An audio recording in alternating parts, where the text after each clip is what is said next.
Hi, hello, నమస్తే. So, ప్రేక్షకులందరికీ నమస్కారం అండి. ఈరోజు మన ఛానల్‌లో మళ్ళీ ఒక లేటెస్ట్ ఎపిసోడ్‌తో మీ ముందుకొచ్చాం. సో, దక్షిణం ఫేసింగ్‌కి సంబంధించి చాలామంది సార్ అసలు దక్షిణం ఫేసింగ్ గల ఇంటికి ప్లాన్ ఎలా డిజైన్ చేయాలి? మాకొక్కసారి బోర్డ్ మీద ఎక్స్‌ప్లెయిన్ చేయమని చాలామంది కామెంట్స్‌లో రిక్వెస్ట్ చేశారు. అండ్ సెర్చ్ ట్యాగ్స్‌లో కూడా చూస్తే south facing house plan as per vastu లేదంటే Hari vastu south facing plan అని చాలా సెర్చ్ ట్యాగ్స్ ఉన్నాయి. సో ఈ సెర్చ్ ట్యాగ్స్ అన్ని చూసిన తర్వాత చాలా మంది దీని గురించి సెర్చ్ చేస్తున్నారు కాబట్టి మీ అందరి కోసం నేను ఈ ఎపిసోడ్ అనేది చేస్తున్నాను. సో ఇక్కడ గుర్తుపెట్టుకోండి, మనం ఏదైతే ఈ ఎపిసోడ్ చేస్తున్నామో ఈ దక్షిణం ఫేసింగ్ ఇంటికి సంబంధించి లేదంటే ఏ వీడియో అయినా సరే కేవలం ఇన్ఫర్మేషన్ పర్పస్ మాత్రమే. మీరు ఖచ్చితంగా మేము ప్లాన్ డిజైన్ చేయాలి, మాకు ఒక పరిపూర్ణమైన నాలెడ్జ్ కావాలి అని మీరు భావిస్తే గనక మీరు 100% ఒక ప్రొఫెషనల్ని మాత్రమే సంప్రదించి ఖచ్చితంగా ప్లాన్ అనేది తీసుకోవాలి. గుర్తుపెట్టుకోండి. ఓకే. సో ఇప్పుడు ఇక్కడ మనం చూస్తున్నది దక్షిణం ఫేసింగ్ కి సంబంధించిన రోడ్. సో ఇక్కడ తూర్పు, పడమర, దక్షిణము, ఉత్తరం.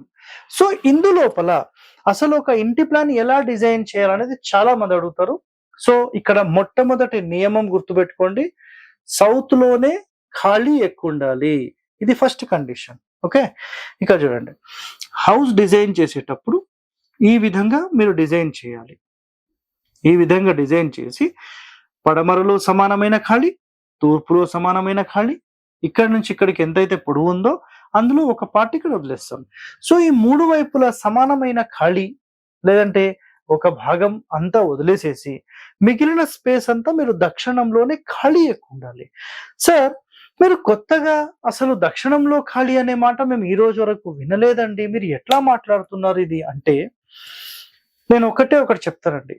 కేవలం 30-40 సంవత్సరాల నుంచి వచ్చిన ఈశాన్య ద్వారాల వాస్తు వాళ్ళు మాత్రమే దక్షిణంలో ఖాళీ పెట్టకూడదు అని చెప్పి మాట్లాడుతున్నారు.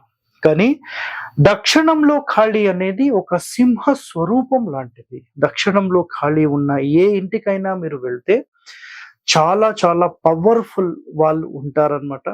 సో రీసెంట్ గా, అంటే ఎగ్జాంపుల్లో మీకు చెప్పాలంటే 19వ తేదీ నవంబర్ 2024 మనం సౌత్ ఫేసింగ్ కి సంబంధించిన ఒక ఎపిసోడ్ హరివాస్తు అనే ఛానల్లో మనం రిలీజ్ చేసాం. మీరు ఆ ఛానల్ కూడా చూస్తే దక్షిణంలో 150 అడుగులు, అంటే మినిమం వాళ్ళ కౌంట్ అయితే 100 నుంచి 150 అని చెప్పారు. 100 అయితే కన్ఫర్మ్ ఉంది. సో ఉత్తరంలో చూస్తే 3 అడుగుల ఖాళీ ఉంది. ఇంకా మీరు ఆలోచన చేయండి. సార్ మీరు కేవలం ఒక ఇంటి వీడియో చూసి మాట్లాడుతున్నారు. ఒక ఇంటి వీడియో కాదండి, నేను ఇప్పటికీ చాలా ఎపిసోడ్స్ చేశాను. ఇంతకు ముందు ఒకటి చిక్మగళూరు ఏరియాలో చేశాను, కడపలో చేశాను, దాంతో పాటుగా భీమవరం ఏరియాలో చేశాను, వైజాగ్లో చేశాను, ఇంకా ఎన్నో ఎపిసోడ్స్ చేశాను. ప్రాక్టికల్ గా కొంతమంది ఇంజనీర్లు కూడా, నా దగ్గరకు ఒక ఇంజనీర్ అనంతపురం నుంచి వచ్చారు, అతను కూడా వీటన్నిటి మీద పరిశోధన చేసినప్పుడు పాత ఇండ్లల్లో అన్ని ఇండ్లల్లో కూడా దక్షిణం ఖాళీ ఉన్న ఏ ఇల్లు అయినా చాలా చాలా పవర్ఫుల్ ఉంది. వాళ్ళు చుట్టుపక్కల ప్రాంతాల్లో ఒక లీడింగ్ పొజిషన్ లో ఉండి కమాండింగ్ పొజిషన్ లో ఉన్నారు. సో దక్షిణంలో ఖాళీ అనేది 100% మనం పెట్టవచ్చండి, ఎలాంటి ప్రశ్న అందులో లేదు. Okay, clear. ఇప్పుడు చూడండి, ముందుగా ఈ సమానమైన ఖాళీల గురించి చెప్పేశాను. సార్ మేము ఇట్లా కాకుండా నైరుతిలోనే కట్టుకుంటాం, అది మీ ఇష్టం అండి. ఇక్కడ నేను చెప్పడం వరకు మాత్రమే information. These all are informations only, not for confirmations. మీరు ఎలా చేసుకుంటారో మీ ఇష్టం. ఒక ప్రొఫెషనల్ ని సంప్రదించండి, మీరు ఖచ్చితంగా బాగుండాలని కోరుతూనే ఈ ఇన్ఫర్మేషన్స్ అన్ని మీరు తెలుసుకోవాలని నేను చెప్తున్నాను. గుర్తుపెట్టుకోండి. ఓకే. ఇందులో మొట్టమొదటిగా ఏ ఇల్లు అయినా సరే ఒక ఏకశితి వాస్తు పురుష మండలి ప్రకారం కడతాం. అది కుదరనప్పుడు ఇంకా ఆల్టర్నేట్స్ డిఫరెంట్ ఛానల్స్ లో మనం వెళ్ళిపోతూ ఉంటాం అనమాట. వేరే వేరే 11 ఇళ్ళకి 5x5, 7x7, 11x11, 3x3 మనం ఏదంటే అది చేసుకోవచ్చు. దానివల్ల ఎలాంటి ఇబ్బందులు లేవు. Okay. So based on conditions, based on house size, ఇవన్నీ మనం డిసైడ్ చేయాలి. ఓవరాల్ గా నోటితో మాట ప్రతి ఒక్కరు చెప్తారు, ప్రాక్టికల్ గా ఎవరు చేయరండి, గుర్తుపెట్టుకోండి అది. సో ఇక్కడ మొట్టమొదటిగా కండిషన్ సెంటర్ డోర్. అండ్ గుర్తుపెట్టుకోండి, దక్షిణంలో ద్వారం పెట్టినప్పుడు ఉత్తరంలో ఖచ్చితంగా ద్వారం పెట్టాలా, పెట్టకుండా నడుస్తుంది. కేవలం మీరు కిటికీ పెట్టినా యాక్సెప్టెడే. సార్ మేము డోర్ పెట్టుకుంటాం. Number 1 no problem. సార్ ఈ ఇక్కడ దక్షిణంతో పాటు ఉత్తరం పెట్టుకొని మేము పడమర పెట్టుకోవచ్చా? 100%. కానీ పడమర పెట్టుకుంటే మళ్ళీ తూర్పు పెట్టుకోవాలి. ఇది ఖచ్చితం. లేదు సార్ మేము ఈ 3 ద్వారాలు పెట్టుకోవచ్చా? పర్వాలేదండి, యాక్సెప్టెడ్. ఈ 3 ద్వారాలు పెట్టుకోవచ్చా? ఖచ్చితంగా 4గో ద్వారం ఇది ఉండాల్సిందే. సో ఇక్కడ కొన్ని నియమాలంటూ ఉంటాయి. దక్షిణం అనేది భర్త స్వరూపం, దాని ఆపోజిట్ భార్య. పడమర భార్య ఆపోజిట్ భర్తను మెయింటైన్ చేయాలి. లేదంటే వీళ్ళిద్దరి మధ్యలో ఈమె డిస్టర్బ్ చేస్తూ ఉంటుంది. సో ఇది చాలా చాలా ఇంపార్టెంట్ పాయింట్స్ అండి. శాస్త్రాల్లో అసలు ఒక్కొక్క ద్వారం ఎలా పెడితే ఎలాంటి రిజల్ట్ ఉంటుందని చాలా క్లియర్ గా ఎక్స్ప్లెయిన్ చేశారు. మనం నిజంగా అవన్నీ మనం తెలుసుకొని నిజంగా ఇంప్లిమెంట్ చేస్తే చాలా చాలా బాగుంటుంది. ఓకే, సో గుర్తుపెట్టుకోండి. Next point. సో ఎప్పుడైనా ఒక దక్షిణం రోడ్ కానీ ఏ రోడ్ అయినా సరే బయటి నుంచి చూసినప్పుడు కుడి వైపే మెట్లు ఉండాలి. క్లియర్? ఇదంతా వరండా ఉంటుంది. మనము clockwise or anticlockwise ఏది ఎక్కినా ఫస్ట్ ఫ్లోర్ లో మీరు కుడి వైపు క్లాక్ వైజ్ లో ఇంటి లోపలికి ఎంటర్ అవుతారు. అంటే మీరు ఇలా ఎక్కి ఇలా వస్తే కుడి వైపు క్లాక్ వైజ్ లోనే ఎంటర్ అవుతారు. సో ఇది అన్నిటికంటే చాలా చాలా టాప్ అండి. ఇది ఒక్కటి మైండ్ లో పెట్టేసుకోండి. Next point. దక్షిణం ఫేసింగ్ ఇంటికి ఎట్టి పరిస్థితుల్లో కూడా ఆగ్నేయంలో కిచెన్ పెట్టకూడదు. ఇది ఒక్కటి గుర్తుపెట్టుకోండి. దక్షిణం ఫేసింగ్ గల ఇంటికి కిచెన్ పెట్టాలంటే 3 స్థానాలు ఉంటాయి. 3 స్థానాలు పర్ఫెక్ట్. ఏంటంటే 1వ స్థానం అందరూ ఒప్పుకునే స్థానం, వాయువ్యం కిచెన్. ఓకే, నెక్స్ట్ నైరుతిలో కూడా పెట్టుకోవచ్చు. మనసారలో మీకు నైరుతిలో మూల నుంచి ఒక భాగం వదిలిపెట్టి పెట్టమని చెప్పి క్లియర్ గా ఉంది. ఎవరన్నా చదువుతారంటే మనసారా తెలుగులో కూడా మనకి దేవుళ్ళు.com లో అందుబాటులో ఉంది. ఇంకా ఎన్నో రహస్యాలు గల తెలుగు పుస్తకాలు వాస్తుకి సంబంధించి మన తెలుగు రాష్ట్రాల్లో అందుబాటులో ఉన్నాయి, మీరు చదవండి. నెక్స్ట్ ఒక ఆప్షన్ ఇది. ఇంకొక ఆప్షన్ ఇక్కడ పడమర ఫేసింగ్ లో వంట చేయాలి. పడమర ఫేసింగ్ చూస్తూ వంట చేయాలి. ఈ కిటికీ దీని వెనకాల కిటికీ పెట్టేస్తాం. నెక్స్ట్ ఇంకా బెస్ట్ ఆప్షన్ అన్నిటికంటే మనకు మయాన్ మహర్షి చెప్పిన ప్రకారం అయితే ఈశాన్యం అన్నిటికంటే టాప్ ర్యాంక్డ్. ఎనీ ఫేసింగ్ అక్కడే పెట్టాలని క్లియర్ గా చెప్పేశారు. ఓకే, సో ఇక్కడ మనము ఖచ్చితంగా ఆగ్నేయంలో వంటగది పెట్టాలనేది శాస్త్రం కాదండి. ఏదో అగ్నిస్థానం అని మాట్లాడుతున్నాం కాబట్టి ప్రధాన ఆగ్నేయ స్థానం ఇదే. బట్ ఈ ఫేసింగ్ కి ఇది ఈశాన్యం అవుతుంది. గుర్తుపెట్టుకోండి, ఇది ఆగ్నేయం అవుతుంది. సో ఈ 3 మాకు వద్దు సార్ అనుకుంటే ఇక్కడ పెట్టేసుకోండి. పడమర ఫేసింగే ఉండాలి. అయితే దక్షిణం ఫేసింగ్ గల ఇండ్లు చాలా ఫెయిల్ అవుతాయి కదా సార్. ఎందుకు కారణాలంటే 1వ కారణం ఆగ్నేయంలో కిచెన్ పెట్టడం. ఓకే, సో చాలా మందికి వీటి గురించి అవగాహన లేక దక్షిణంలో పెట్టేస్తారు. వాళ్ళ ఇష్టం, మనం ఏం మాట్లాడడం. కొన్ని సందర్భాలలో గుర్తుపెట్టుకోండి, చిన్న చిన్న స్థలాలుండి మాకు బెడ్రూమ్స్ అడ్జస్ట్మెంట్ కావట్లేదంటే నేను కూడా పెట్టాల్సిన పరిస్థితి వస్తుంది. అప్పుడు నేను ఏం చేస్తానంటే ఇక్కడ నుంచి పూర్తి మూలకు కిచెన్ కాకుండా ఒక భాగము 2 భాగాలు వదిలిపెట్టి స్టవ్ పెట్టిస్తాను. అదొక ఇంపార్టెంట్ పాయింట్, గుర్తుపెట్టుకోండి పాయింట్. సో ఇలా చేయడం కొంతవరకు బెనిఫిట్ అన్నమాట. ఓకే, సో కిచెన్ గురించి క్లియర్ ఎక్స్ప్లెనేషన్ ఇచ్చేసాను. నెక్స్ట్ అయితే గుర్తుపెట్టుకోండి, ఇక్కడ మెట్లు అనేవి మనకు కుడివైపే రావాలి. ఇది ఖచ్చితమైన నియమము. కుడివైపు కాకుండా సార్ మేము ఎడమ వైపే పెట్టుకుంటాం, అది మీ ఇష్టం అండి. స్థలం చిన్నదైతే నేను ఏం చేయలేను, నేను అటే పెట్టిస్తాను. సో ఇప్పుడు అసలు ఈ ఏరియా లేదు సార్, ఇది మీరు పెద్ద ఇంటికి చెప్తున్నారు కదా, మరి చిన్న ఇంటికి ఎలా చేయాలి? సో ఈ 3 స్థానాలు లేవనుకున్నాం. ఈ 3 లేవు ఇంటూ.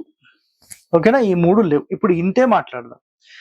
ఈ 6 భాగాలే మాట్లాడితే గుర్తుపెట్టుకోండి, పడమర నుంచి తూర్పుకి కరెక్ట్ మధ్య సూత్రం ఏదైతే ఉంటుందో ఆ మధ్య సూత్రంలో మనం ఇల్లు అనేది కట్టొద్దు. ఫర్ ఎగ్జాంపుల్ మీరు ఇలా తీసుకున్నారు అనుకోండి, రూమ్స్ ఇట్లా, ఇది correct central line. Central line మీద మీరు ఎప్పుడు వాల్ కట్టొద్దు. సో సెంట్రల్ లైన్ తప్పించి ఇటు గాని వాల్ కట్టాలి. అప్పుడు ఈ రూమ్ కి ఇక్కడ నుంచి ఇక్కడికి ఉండే రూమ్ కి ఇటువైపు గాని మీరు ఒక గోడ కడితే సూపర్, నో ప్రాబ్లం. ఇప్పుడు ఏమవుతుందంటే ఈ టూ రూమ్స్ ఉన్నాయి కదా, ఇది కిచెన్ అయిపోతుంది. అవసరమైతే ఇది పూజా రూమ్ గానీ, డైనింగ్ గానీ అయిపోతుంది. మళ్ళీ ఇదొక బెడ్రూమ్ తీసుకోవచ్చు. ఇదొక చిన్న sit out, hall. So sit out, hall, puja room, dining room and kitchen, ఇదొక బెడ్రూమ్, ఇదొక బెడ్రూమ్ సరిపోతాయి. సరిపోలేదనుకోండి, అప్పుడు ఈ రూమ్‌ని కొంచెం చిన్నగా చేసి ఇట్లా ఒక బెడ్రూమ్, ఇక్కడ మళ్ళీ టాయిలెట్స్, ఇక్కడ 1 వస్తుందా, 2 వస్తుందా బేస్డ్ ఆన్ పాసిబిలిటీస్. ఇదొక బెడ్రూమ్, కిచెన్, ఇదొక బెడ్రూమ్, హాల్, ఇది పెద్ద హాల్, ఇదొక పూజా రూమ్ విత్ డైనింగ్, అంతే అయిపోయింది. సో ఇంతే సింపుల్ గా తీసుకోవచ్చు.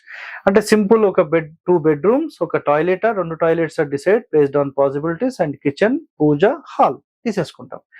అప్పుడు ఈ రూమ్ అండ్ ఈ రూమ్ ఉంది కదా, ఈ రూమ్ కి సెంటర్ లో మనం డోర్ తీసుకుంటాం. గుర్తుపెట్టుకోండి, డోర్ విత్ 2 విండోస్ తీసుకుంటాం. ఒకవేళ 3 రూమ్స్ లాగా అంటే ఏకశితి వాస్తు పురుష మండలిలో 1 2 3 4 5 6 7 8 9 పార్ట్స్ ఉంటాయి. అప్పుడు ఏం చేస్తామంటే, ఇది entrance room and right side వచ్చేసి ఒక బెడ్రూమ్ తీసుకోవచ్చు, లెఫ్ట్ ఒక బెడ్రూమ్ తీసుకోవచ్చు, మళ్ళీ ఇదొక బెడ్రూమ్ తీసుకోవచ్చు. ఎంటర్ అవుతూనే ఇది సిట్అవుట్ అవుతుంది, ఇది సిట్అవుట్ అవుతుంది, ఇది మొత్తం హాల్ తీసేసుకుంటాము. దాని తర్వాత ఇక్కడ డైనింగ్ వచ్చేస్తుంది, ఇది పూజ రూమ్ తీసేసుకుంటాం. చాలా సింపుల్. లేదు సార్ మాకు 3 బెడ్రూమ్స్ కావాలి, అప్పుడు ఏం చేస్తామంటే ఇదొక బెడ్రూమ్, ఇదొక బెడ్రూమ్, ఇదొక బెడ్రూమ్, ఇంకో బెడ్రూమ్ అంటే ఇక్కడ కూడా తీసుకోవచ్చు. లేదా ఇక్కడ పూజ రూమ్ తీసుకొని ఇదొక బెడ్రూమ్, ఇదొక బెడ్రూమ్, ఇదొక బెడ్రూమ్ తీసేసుకుంటాం. సార్ ఆగ్నేయంలో అసలు బెడ్రూమ్ పెట్టొచ్చా? 100% పెట్టొచ్చండి. పెట్టొద్దని ఏ శాస్త్రంలో లేదు. బట్ కండిషన్ గుర్తుపెట్టుకోండి, పూర్తి ఆగ్నేయ మూలకు జరిపి మన మంచం అనేది పెట్టకూడదు. ఇది ఖచ్చితమైన నియమం. కొన్ని నియమాలు మనం ముందుగా తెలుసుకోవాలి. ఎందుకంటే 10 మందికి చెప్పేటప్పుడు ముందుగా మనం తెలుసుకొని దాని తర్వాత చెప్పడం సరైన పద్ధతి. ఓకే. సో ఈ విధంగా మనం ఏవైతే 9/9 చేసామో దానికి సంబంధించిన ప్లాను మీకు చెప్పాను. అండ్ ఈ మొత్తం సైడ్ లేక కేవలం ఇట్లా ఉంటే దానికి ఎట్లా చేయాలో కూడా మీకు చెప్పేశాను. 2 రకాల ప్లాన్స్ ఇందులోనే నేను ఎక్స్ప్లెయిన్ చేశాను. ఇంకా ఫినిషింగ్ లో నేను మీకు ఏం చెప్తానంటే, ఒకటో పాయింట్ సెప్టిక్ ట్యాంక్ గురించి గుర్తుపెట్టుకోండి. రోడ్ ఫేసింగ్ మనకు సౌత్ ఉన్నప్పుడు ఎట్టి పరిస్థితుల్లో ఇంటి వెనకాల గుంతలు పెట్టకూడదు. ఇది గుర్తుపెట్టుకోండి. సంప సెప్టిక్ ట్యాంక్ సంబంధం లేదు. ఇది ఫ్రంట్ ఫేసింగ్ అయితే మనం బాగుండాలంటే మన బ్యాక్ బోన్ అనేది బాగుండాలి. మన బ్యాక్ బోన్ బాగుండాలంటే గుర్తుపెట్టుకోండి, మన ఇంటి బ్యాక్ సైడే మన బ్యాక్ బోన్. ఈ వెనకాల గనక మీరు గుంతలు తవ్వారు, సంపులు కట్టారు, సెప్టిక్ ట్యాంకులు కట్టారు, 100% మిమ్మల్ని మోసం చేసే వాళ్ళు చాలా మంది తయారవుతారు. కాబట్టి ఎట్టి పరిస్థితుల్లో కూడా ఇంటి వెనకాల గోతులు లేకుండా చూసుకోండి. సార్ మరి ఎక్కడ పెట్టాలంటే, ఈ మొత్తం స్థలంలో 9 భాగాలుగా డివైడ్ చేసినప్పుడు 2 భాగాలు వదిలేసేసి మీరు ఇంటి మూలల్లో కూడా కాకుండా ఇంటి మూల నుంచి ఒక భాగం వదిలిపెట్టి ఇట్లా ఒక సెప్టిక్ ట్యాంక్ మెయింటైన్ చేయొచ్చు. అండ్ సంప్ అయితే ఇక్కడ నుంచి ఇక్కడ వరకు ఎక్కడైనా మీరు తీసుకోవచ్చు సంప్. ఇంకా బోర్ అయితే ఇక్కడ పర్వాలేదు, యాక్సెప్టెడ్, అంత ఇబ్బంది ఏం లేదు. సో ఈ విధంగా దక్షిణం ఫేసింగ్ కి సంబంధించిన ప్లాన్ అనేది డిజైన్ చేయాలి. ఇంకా మేము డెప్త్ లో ఎట్లా చేస్తామంటే, అందరి అంటే ఎవరెవరైతే నివాసం ఉందాం అనుకుంటున్నారో వాళ్ళందరి పేర్లేంటి, వాళ్ళకి నిజంగా అసలు ఈ దక్షిణం అనేది అచ్చొస్తుందా లేదా, దక్షిణం అచ్చొస్తే మరి వాళ్ళ స్థలం సరిపోతుందా లేదా, అసలు వాళ్ళ రిక్వైర్మెంట్స్ ఏంటి, ఇవన్నీ గమనించిన తర్వాత అసలు వస్తుందా లేదా, ఇవన్నీ డిస్కస్ చేసిన తర్వాత ప్లాన్ అనేది మొదలు పెడతాం. సో ఇందులో వాళ్ళ నక్షత్రాలన్నిటికీ మ్యాచ్ అయిన ఒక కొలత తీసుకొని స్టెప్స్, ఇవన్నీ పాసిబిలిటీస్, పార్కింగ్, ఇవన్నీ చూసుకున్న తర్వాత డిజైన్ చేస్తాం. సో ఇలా ఒక ప్లాన్ డిజైన్ చేయాలంటే ఎన్నో నియమాలు ఉంటాయి. ఇక్కడ నేను చెప్పిన నియమాలన్నీ చూస్తే 1%. సో ఇంకా మేము అబ్జర్వ్ చేసే పాయింట్స్ కానీ రియల్ టైంలో వాళ్ళకి కావాల్సిన రిక్వైర్మెంట్స్ ప్రకారం ఇవన్నీ డిఫరెంట్ గా ఉంటుందండి. సో ఇలాంటి వాస్తు రహస్యాలు, ప్లానింగ్ కి సంబంధించిన ఇన్ఫర్మేషన్స్ మీకు ఎవరికైనా కావాలంటే హరివాస్తుని సంప్రదించండి. ధన్యవాదాలండి. Thank you.